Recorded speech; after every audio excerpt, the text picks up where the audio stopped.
Big Boss season 11ರ ಸ್ಪರ್ಧಿ Gold Suresh ಅವರು ದಿಢೀರ್ ಮನೆಯಿಂದ ಹೊರಬಂದು ಎಲ್ಲರಿಗೂ ಶಾಕ್ ಆಗುವಂತೆ ಮಾಡಿದ್ದಾರೆ. ಇಂದು ಬಿಗ್ ಬಾಸ್ ಮನೆಯ ಎಲ್ಲ ಸದಸ್ಯರಿಗೆ ಗೋಲ್ಡ್ ಸುರೇಶ್ ಕುಟುಂಬದ ಸದಸ್ಯರಲ್ಲಿ ತುರ್ತು ಪರಿಸ್ಥಿತಿ ಇದೆ, ಹೀಗಾಗಿ ತಡ ಮಾಡದೆ ಮನೆಯಿಂದ ಹೊರಬನ್ನಿ ಎಂದು ಆದೇಶ ನೀಡಿದ್ದರು. ಬಿಗ್ ಬಾಸ್ ಶಾಕಿಂಗ್ ನ್ಯೂಸ್ ಹೇಳುತ್ತಿದ್ದಂತೆ ಗೋಲ್ಡ್ ಸುರೇಶ್ ಅವರು ಕಣ್ಣೀರು ಹಾಕಿದರು. ತಮ್ಮ ಕುಟುಂಬದ ಸದಸ್ಯರ ಯೋಗಕ್ಷೇಮದ ಬಗ್ಗೆ ಯೋಚನೆ ಮಾಡುತ್ತಾ ದಿಗ್ಭ್ರಮೆಯಾದರು. ಬಿಗ್ ಬಾಸ್ ಮನೆಯ ಉಳಿದ ಸದಸ್ಯರು ಗೋಲ್ಡ್ ಸುರೇಶ್ ಅವರಿಗೆ ಸಾಕಷ್ಟು ಸಮಾಧಾನ ಮಾಡುವ ಪ್ರಯತ್ನ ಮಾಡಿದ್ದಾರೆ. ಗೋಲ್ಡ್ ಸುರೇಶ್ ಅವರು ಬಿಗ್ ಬಾಸ್ ಮನೆಯಿಂದ ಹೊರಬಂದ ಸುದ್ದಿ ಸೋಷಿಯಲ್ ಮೀಡಿಯಾದಲ್ಲಿ ಸಾಕಷ್ಟು ಚರ್ಚೆಯಾಗಿದೆ.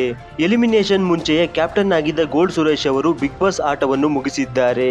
ಗೋಲ್ಡ್ ಸುರೇಶ್ ಅವರ ದಿಢೀರ್ ನಿರ್ಧಾರದಿಂದ ಈ ವಾರ ಎಲಿಮಿನೇಷನ್ಗೆ ಹೊಸ ಟ್ವಿಸ್ಟ್ ಸಿಕ್ಕಿದೆ.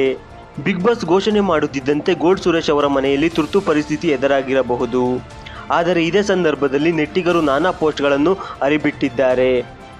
ಕೆಲವರು ಟ್ರೋಲ್ ಪೇಜ್ಗಳಲ್ಲಿ ತಮಗೆ ಇಷ್ಟ ಬಂದಂತೆ ಅನೇಕ ಪೋಸ್ಟ್ಗಳನ್ನು ಪೋಸ್ಟ್ ಮಾಡಿದ್ದಾರೆ. ಗೋಲ್ಡ್ ಸುರೇಶ್ ಅವರ ತಂದೆಗೆ ಅನಾರೋಗ್ಯವಾಗಿದೆ. ತಂದೆಯವರ ಆರೋಗ್ಯದ ಕಾರಣಕ್ಕೆ ಗೋಲ್ಡ್ ಸುರೇಶ್ ಅವರು ಬಿಗ್ ಬಾಸ್ ಮನೆಯಿಂದ ಆಚೆ ಬಂದಿದ್ದಾರೆ ಅನ್ನೋ ಸುಳ್ಳು ಸುದ್ದಿಯನ್ನು ಹಬ್ಬಿಸಲಾಗಿದೆ. ಆದರೆ ಗೋಲ್ಡ್ ಸುರೇಶ್ ಅವರ ತಂದೆ ಆರೋಗ್ಯವಾಗಿದ್ದು ಅವರಿಗೆ ಯಾವುದೇ ತೊಂದರೆ ಆಗಿಲ್ಲ ಎಂದು ತಿಳಿದು ಬಂದಿದೆ. ಗೋಲ್ಡ್ ಸುರೇಶ್ ಅವರು ಬೆಳಗಾವಿಯ ಅಥಣಿ ತಾಲೂಕಿನವರು. ಗೋಲ್ಡ್ ಸುರೇಶ್ ಅವರ ನಿವಾಸದಲ್ಲಿ ಯಾವುದೇ ಆತಂಕ ವಾತಾವರಣ ಇಲ್ಲ.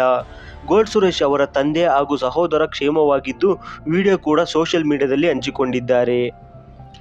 ಈ ವಿಡಿಯೋ ಇಷ್ಟ ಆಗಿದ್ರೆ ಲೈಕ್ ಮಾಡಿ ಹಾಗೂ ಇದರಲ್ಲಿ ನಿಮ್ಮ ಫೇವರೇಟ್ ಕಂಟೆಸ್ಟೆಂಟ್ ಯಾರು ಎಂದು ವಿಡಿಯೋದ ಕೆಳಗಡೆ ಕಮೆಂಟ್ ಬಾಕ್ಸ್ನಲ್ಲಿ ಕಮೆಂಟ್ ಮಾಡಿ. Thank you for watching. Take care.